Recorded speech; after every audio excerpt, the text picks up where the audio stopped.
Sine theta, cos theta, tan theta. ఈ పేర్లు వినగానే మీ గుండెల్లో కూడా రైలు పరిగెడుతున్నాయా? ఎగ్జామ్ని ప్రాబ్లమ్స్ చూడగానే మైండ్ బ్లాక్ అయిపోతుందా? చాలామంది స్టూడెంట్స్ మ్యాథ్స్ అంటే భయపడడానికి మెయిన్ రీజన్ ఈ ఒక్క చాప్టరే. కంగారు పడకండి. నిజానికి ట్రిగ్నోమెట్రీ అనేది మ్యాథ్స్లోనే అత్యంత సింపుల్ టాపిక్. అవును, మీరు విన్నది నిజమే. మనం భయపడడానికి మెయిన్ రీజన్ సబ్జెక్ట్ కాదు, ఆ సబ్జెక్ట్ని మనకు నేర్పించే విధానం.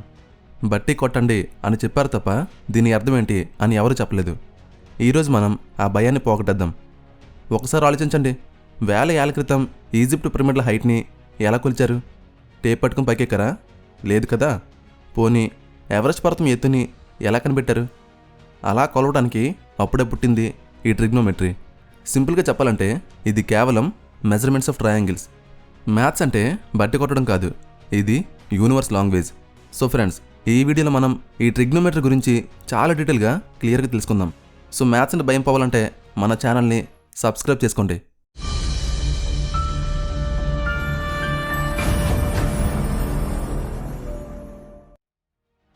అసలు ఈ ట్రిగ్నోమెట్రీ అనే పదం చూడగానే చాలామందికి భయం వేస్తుంది, కానీ ఈ పదంలోనే దాని మీనింగ్ మొత్తం ఉంది.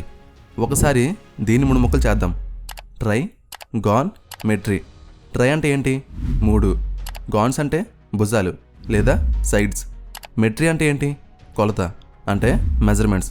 సో ట్రిగ్నోమెట్రీ అంటే 3 భుజాలు ఉన్నదాన్ని కొలవటం. 3 భుజాలు దేనికి ఉంటాయి? ట్రయాంగిల్కి. సో ట్రిగ్నోమెట్రీ అంటే జస్ట్ ట్రయాంగిల్స్ని మెజర్ చేయడం. సరే, ట్రయాంగిల్స్ని కొలవడానికి ఎంత పెద్ద సబ్జెక్ట్ ఎందుకు అనే డౌట్ మీకు రావచ్చు. ట్రిగ్నోమెట్రీ అనేది స్మార్ట్గా ఆలోచించే వాళ్ళ కోసం పుట్టింది. మనం చేతితో పట్టుకునే వాటిని టేప్తో కొలవచ్చు, కానీ ఒక డ్యామ్ హైట్ని నువ్వు టేప్తో మెజర్ చేయగలవా? ఆకాశంలో నక్షత్రం ఎంత దూరంలో ఉందో టేప్ వేసి చూడగలవా? లేదు కదా. అలా మనం తాకలేని వాటిని, దగ్గరకు వెళ్ళలేని వాటిని కేవలం ఒక చోట నిల్చొని కొలవడానికే ఈ ట్రిగ్నోమెట్రీ పుట్టింది. ఒక చిన్న ఉదాహరణ చూద్దాం. మీకు ఒక పెద్ద చెట్టు హైట్ తెలియాలి, దాన్ని పైకెక్కలేరు. ఎలా కనుక్కుంటారు? అప్పుడే మనకి సూర్యుడు హెల్ప్ చేస్తాడు. చెట్టు నీడ ఎంత పొడవు ఉంటుందో కొలవండి, అలాగే మీ నీడ ఎంత పొడవు ఉందో కొలవండి. మీ హైట్ మీకు తెలుసు, మీ నీడ తెలుసు. సో రెండింటిని బట్టి ఒక చిన్న యాంగిల్ లెక్కేస్తాం. ఆ యాంగిల్ని యూజ్ చేసుకొని చెట్టు హైట్ని కూడా మెజర్ చేసేవచ్చు. ఇదే ట్రిగ్నోమెట్రీ యొక్క పవర్. చిన్నప్పుడు మీరు పార్కులో జారుడు బండ ఎక్కే ఉంటారు. ముందు మెట్లు ఎక్కుతాం, పైన కూర్చుంటాం, జర్రుని కింద జారిపోతాం. కానీ ఎప్పుడైనా గమనించారా? ఆ జారుడు బండ పక్క నుండి చూస్తే ఒక షేప్ కనిపిస్తుంది. అదే మన మ్యాథ్స్ క్లాస్లోని రైట్ యాంగిల్ ట్రయాంగిల్. ట్రిగ్నోమెట్రీ మొత్తం ఈ ఒక్క బొమ్మ మీదే బేస్ అయి ఉంటుంది. సరే, మరి రైట్ యాంగిల్ అంటే ఏంటి? చాలా సింపుల్. మీ బొట్టన వేలు, చూపుడు వేలు ఇలా పెట్టండి. చూసారా? ఒక లైన్ నిటారుగా ఉంది, ఇంకో లైన్ పడుకొని ఉంది. ఎక్కడైతే ఇలా ఎల్షేప్ వస్తుందో దాన్నే మనం రైట్ యాంగిల్ లేదా 90 డిగ్రీస్ అంటాం. గోడకి నేలకి మధ్య ఉండేది కూడా ఇదే యాంగిల్. ఈ ట్రయాంగిల్లో 3 సైడ్స్ ఉంటాయి. వీటికి మ్యాథ్స్లో 3 స్పెషల్ పేర్లు ఉన్నాయి. మనం వాటిని చాలా ఈజీగా గుర్తుపెట్టుకుందాం. మొదటిది నిటారుగా స్తంభంలో ఉన్న గీత. దీన్నే మనం హైట్ లేదా పర్పెండిక్యులర్ అంటాం. ఒకవేళ మనం ఈ కార్నర్లో ఉంటే ఇది మనకి ఆపోజిట్గా ఉంటుంది, కాబట్టి దీన్ని ఆపోజిట్ అంటాం, అంటే ఎదుటి భుజం. ఇది ఎంత పొడవుంటే ట్రయాంగిల్ అంత ఎత్తుగా ఉంటుంది. ఇంకా రెండవది కింద నేల మీద పడుకుని ఉన్న గీత. దీన్నే బేస్ అంటారు. ఇంటికి బేస్మెంట్ ఎలాగో ఈ ట్రయాంగిల్కి ఇది బేస్ లాంటిది. ఒకవేళ మనం ఈ కార్నర్లో ఉంటే ఈ సైడ్ మనల్ని ఆనుకుని ఉంటుంది కదా, కాబట్టి దీన్ని ఆసన భుజం అంటాం, అంటే ఎడ్జసెంట్. ఇక మూడవది, ఇదే మోస్ట్ ఇంపార్టెంట్. పైన ఉన్న స్తంభాన్ని కింద ఉన్న బేస్ని కలుపుతూ ఏటవాలుగా ఒక లైన్ ఉంది చూసారా? దీన్నే హైపోటెన్యూస్ అంటారు, అంటే కర్ణం. గుర్తుపెట్టుకోండి, ఈ ట్రయాంగిల్లో అన్నిటికంటే ఇదే పెద్ద సైడ్. సరే, నిటారుగా ఉండేది ఆపోజిట్, కింద పడుకుని ఉండేది ఎడ్జసెంట్, క్రాస్గా ఉండేది హైపోటెన్యూస్. ఈ 3 పేర్లు గుర్తున్నాయంటే మీకు సగం ట్రిగ్నోమెట్రీ వచ్చేసినట్టే. మ్యాథ్స్ బుక్ తెరవగానే 0 ఉండి మధ్యలో చిన్న గీత ఉంటుంది. దాన్ని చూడగానే అమ్మో ఇదేదో కొత్త లాంగ్వేజ్లా ఉందే అనిపిస్తుంది కదా. దాన్నే తీటా అంటారు. ఇది ఓన్లీ సింబల్ మాత్రమే. అంటే మన మ్యాథ్స్లో ఎక్కువగా ఎక్స్ని ఎగ్జాంపుల్గా వాడతాం. అలాగే ఇది కూడా అలాంటి ఒక ఎగ్జాంపుల్ మాత్రమే. ఇది యాంగిల్స్ కోసం యూజ్ చేసుకునే ఒక సింబల్ అనమాట. స్కూల్లో ట్రిగ్నోమెట్రీ క్లాస్ అంటే చాలు అందరూ చిలకల్లా మారిపోతారు. అంటే చిలకల బట్టి పట్టడమే. సైన్ అంటే ఆపోజిట్ బై హైపోటెన్యూస్, కాస్ అంటే ఎడ్జసెంట్ బై హైపోటెన్యూస్, ట్యాన్ అంటే ఆపోజిట్ బై ఎడ్జసెంట్. ఇలా బట్టి పడుతూనే ఉంటారు. అసలు ఎందుకు ఇలా బట్టి కొట్టాలి? అసలు డివిజన్స్ని ఎందుకు చేస్తున్నాం? ఈరోజు ఆ ఫార్ములాస్ని పక్కన పడేసి మన ఓన్ స్టైల్లో తెలుసుకుందాం. మీకు రేషియో అంటే ఏంటో తెలుసా? దీన్ని తెలుగులో నిష్పత్తి అంటారు. సింపుల్గా చెప్తే వినండి. నేను 2 కర్రలు తీసుకుంటాను. ఒకటేమో పొడుగుది, మరొకటి పొట్టిది. అయితే దీని హైట్ 10 మీటర్స్, దీని హైట్ ఏమో 5 మీటర్స్. అయితే ఇక్కడ మనం ఈ రెండింటిని ఎలా పోల్చుతాం? ఈ చిన్న కర్ర కంటే ఈ పెద్ద కర్ర 2 రెట్లు పొడుగ్గా ఉంది అంటాం కదా. అది ఎలా చెప్తాం? ఎలా అంటే ఈ పొడుగు కర్ర లెంత్ని పొట్టి కర్ర లెంత్తో డివైడ్ చేస్తే వాటి మధ్య ఉండే పోలిక వస్తుంది. అంటే 2 వస్తుంది.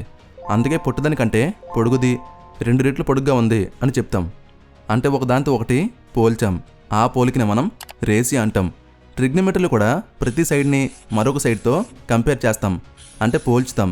సో ఈ కంపారిజన్కి ఈ ట్రిగ్నోమెట్రీలో ముచ్చటగా 3 పేర్లు ఉన్నాయి. వాటిని మనం సైన్, కాస్, టాన్ అంటాం. మొదటి పోలిక సైన్ థీటా. ఈ ఆపోజిట్ని హైపోటెన్యూస్తో కంపేర్ చేయడాన్ని సైన్ అంటాం. అలాగే ఎడ్జసెంట్ని హైపోటెన్యూస్తో కంపేర్ చేయడాన్ని కాస్ అంటారు. సేమ్ అలాగే ఈ ఆపోజిట్ని ఈ ఎడ్జసెంట్తో కంపేర్ చేయడాన్ని టాన్ అంటారు.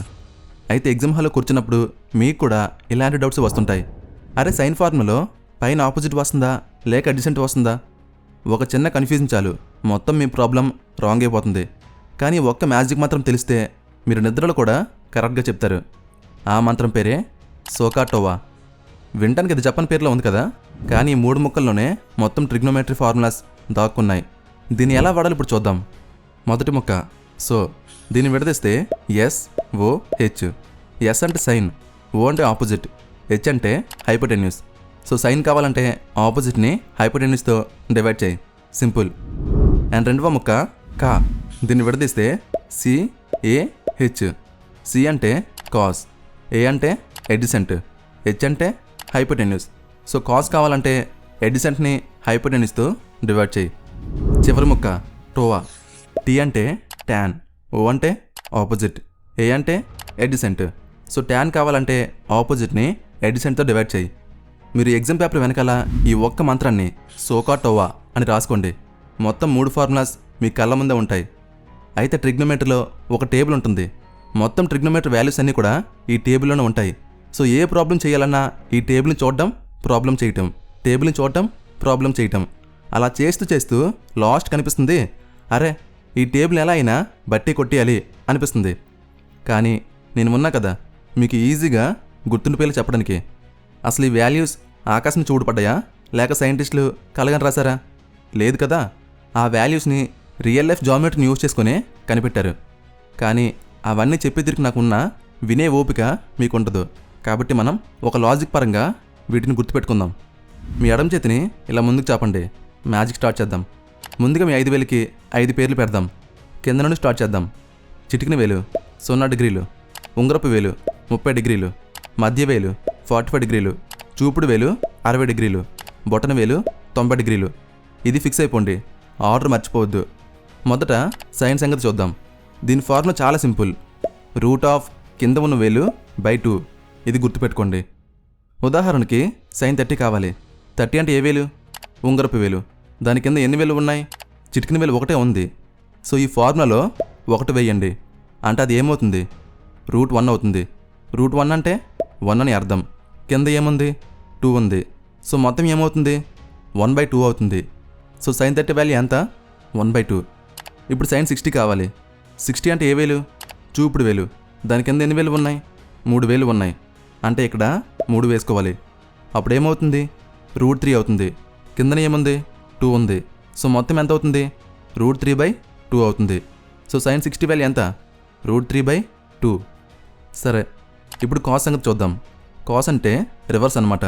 అంటే రూట్ ఆఫ్ పైన ఉన్న వేలు బై 2. ఇప్పుడు కాస్ 30 కావాలి. 30 అంటే ఏ వేలు? ఉంగరపు వేలు. దానిపైన ఎన్ని వేలు ఉన్నాయి? 3 వేలు ఉన్నాయి. So answer is root 3/2. So మిగతా వాల్యూస్ అన్నీ కూడా మీరు ఒకసారి ట్రై చేయండి. చివరగా ట్యాన్. మనకు తెలుసు కదా, ట్యాన్ అంటే సైన్ బై కాస్ అనే. సింపుల్గా రూట్ ఆఫ్ కింద ఉన్న వేలు బై రూట్ ఆఫ్ పైన ఉన్న వేలు.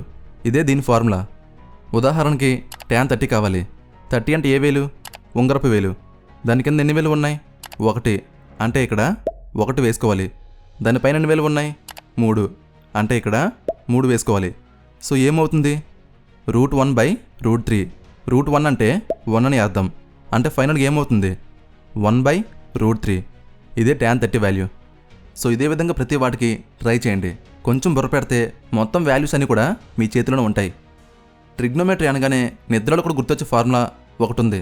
అదే sine square theta plus cos square theta equal to 1. అసలు ఏంటిది? ఈ రెండింటిని స్క్వేర్ చేసి కలిపితే 1 ఎందుకు రావాలి? 2 రావచ్చు కదా, పోనీ 100 రావచ్చు కదా. కేవలం 1 మాత్రం ఎందుకు వస్తుంది? దీని వెనక మన సీక్రెట్ తెలిస్తే మీరు ఇంకా మ్యాథ్స్ని చూసి భయపడరు, లవ్ చేస్తారు. నిజంగా దీని అసలు రూపం చూడాలంటే మనం ఒక్కసారి ఫ్లాష్ బ్యాక్ వెళ్ళాలి. మనకి బాగా తెలిసిన మన ఫ్రెండ్ ఒకడున్నాడు. అతనే ఎవరు? పైథాగరస్. ఆయన ఏం చెప్పాడు? ఒక రైట్ యాంగిల్ ట్రయాంగిల్లో side square plus side square equal to hypotenuse square అని చెప్పాడు. అంటే A square plus B square equal to C square. ఈ ఫార్ములా ఐడియా ఉంది కదా, దీన్నే మనం పైథాగరస్ థియరం అంటాం. ఇప్పుడు ఒక చిన్న మ్యాజిక్ చేద్దాం. ఈ ఈక్వేషన్లో ప్రతి ఒక్కరిని ఈ పెద్దని హైపోటెన్యూస్ స్క్వేర్తో డివైడ్ చేద్దాం. ఇక్కడ హైపోటెన్యూస్ క్యాన్సిల్ అయ్యి 1 మిగులుతుంది. ఇక్కడ ఏముంది? ఆపోజిట్ బై హైపోటెన్యూస్ ఉంది. అంటే ఏంటిది? సైన్. రెండిటికి స్క్వేర్స్ ఉన్నాయి కాబట్టి ఇక్కడ కూడా స్క్వేర్ యాడ్ చేస్తాను. యాడ్ చేస్తే ఏమవుతుంది? సైన్ స్క్వేర్ అవుతుంది. సేమ్ ఇలాగే దీన్ని చూడండి. అప్పుడు ఇదేమవుతుంది? కాస్ స్క్వేర్ అవుతుంది. ఇక్కడేముంది? 1 ఉంది.